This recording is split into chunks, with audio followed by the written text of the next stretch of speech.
Hello and welcome, Rangers. I'm Joe, here with me is my co-host Dan. Hello and greetings. Today's video is going to be a character appreciation video of Trini Kwan from the original Power Rangers Mighty Morphin series.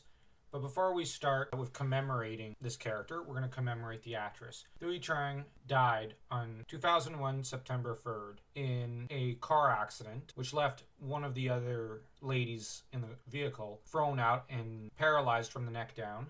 Another one was just simply severely injured. The other two ladies survived. Thuy, of course, perished, as we all know. The thing about Thuy is she was apparently a very special lady. You look at the behind-the-scenes stuff of the TV show, she was a funny girl. She was a very kind person. So we just wanted to just say that for the entire Power Ranger community and all those that knew her, this was a tragedy for us all. Mm-hmm. We have complaints about how the Trini character was handled by the writing staff and by the directors. But I don't think anyone could ever criticize Thuy Trang on any level. She was not the best actress of her team of actors, but she seems to have been the best human being of them all in some ways. A bit of the heart of the group. Yeah, in real life. With that said, let's bridge over to the character. Trini Kwan in universe was the heart of her team. That was a gentle. Yeah, the character of Trini is one whom it's interesting how she was the gentle one. She was the mother of the team. She at no point ever said a cross word against Kimberly. She was always the one who mediated between any of the guys and seemed to always be more concerned about every other character. In a lot of ways, her and Aisha share a lot of qualities together. But the difference is Aisha was spunky and genuinely enjoyed the fight. She was in some ways a bear, whereas Trini was simply, in a lot of ways, I guess maybe something like a swan or something, just gentle, maternal, and caring. She was also early on one of the better martial artists. It's interesting how she had a phobia of heights, but she didn't even hesitate to go save Billy when the time came. The character was one of the strongest emotionally. But as the series progressed, the character very evidently began to lose passion for the superheroics. And this had to do with Trini's inherent pacifism. Pacifism that I always found as a kid I did admire, even though I kind of liked Aisha more. I'm just going to be honest with you guys. Trini, though, was a very, very unique character. Trini was not the charismatic, awesome presence that was Aisha. She was not the great Padawan learner that was Kira Ford. She was not the spunky Ashley in some ways, or even the uber spunky Tanya. And she was not on the show for as long as Tanya or Ashley or even Aisha. But Trini did leave her own indelible mark. Mm-hmm. And that mark is a very positive one, as I don't think anyone could ever say the character had too many flaws, because the character was kindness itself. I can't help but think that in universe, the characters will probably, when they do call her up on the phone, probably talk to her and just say, hey, I have this problem. And she'll probably always have the kind of mom advice we all want and need a lot of the time. She's nothing like the character, I would argue, may have been one of the more middling martial artists in compared to certain other later Rangers. But she had a balance of that with a good technical knowledge and whatnot.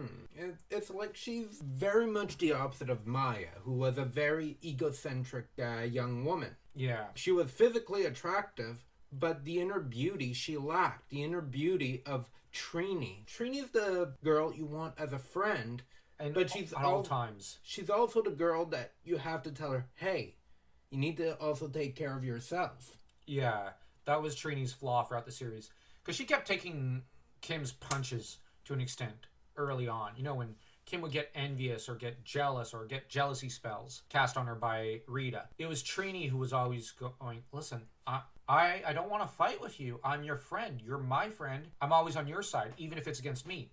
That is sad in a way, because you got us. Mm-hmm. You got to be able to push back a little and just say, okay, Kim, you're in the wrong here. But Trini never went that far.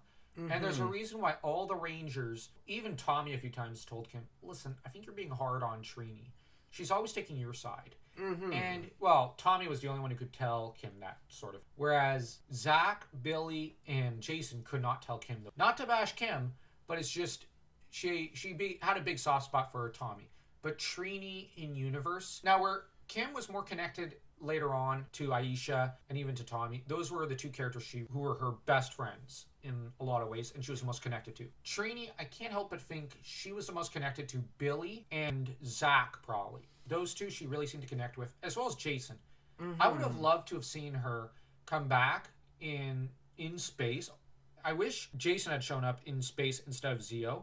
That way it could have been focused on him. And if Trini had come back as the Silver Ranger or something, that would have been cool. And you might have had Jason, who I think should have replaced Andros in time as Red Ranger, and you'd have had those two classic Rangers come back. That would have been really cool. And they could have upgraded their skills, made them more permanent fixtures in the Power Ranger mythology. But that's just me. I would have liked to see that. When I think about it, one aspect of Trini that I really like is that she has an Eastern female energy.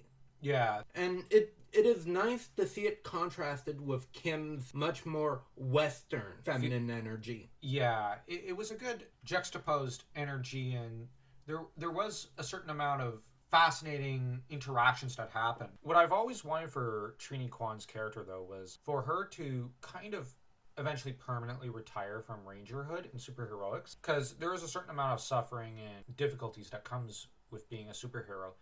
And what I always wanted was, because she was kind of falling for that Richie guy from season 1 of Power Rangers, I always kind of imagined her and him basically running off into the sunset, her getting married, having a few kids, and just moving on in life. I kind of feel she deserved the peace that comes with just ordinary life. I always felt that fit the character the best, because she was not a character who enjoyed combat or violence. That was something that I did like about the character. I just wanted her to have the peace. And I always imagined maybe one of her kids would become a Power Ranger one day. Could be a great ranger. And that would be a very interesting idea with... I kind of think they should have gone with the comics in that direction. One day, she's a mentor and a mom to this kid who's maybe being trained by Kat or Aisha and Rocky or something, who are grooming this kid to be a great ranger. And then teams up with Tommy or something. I think that would have been really cool. I think that's all we've got to say on this character. Both Trini and Thuy didn't get what they deserved. They should have gotten far more. She deserved to live to a good 80 years. And Trini, well, let's hope Trini in universe, they one day just write her as just, she's found peace and happiness. Well, take care, everyone. May the power protect you all.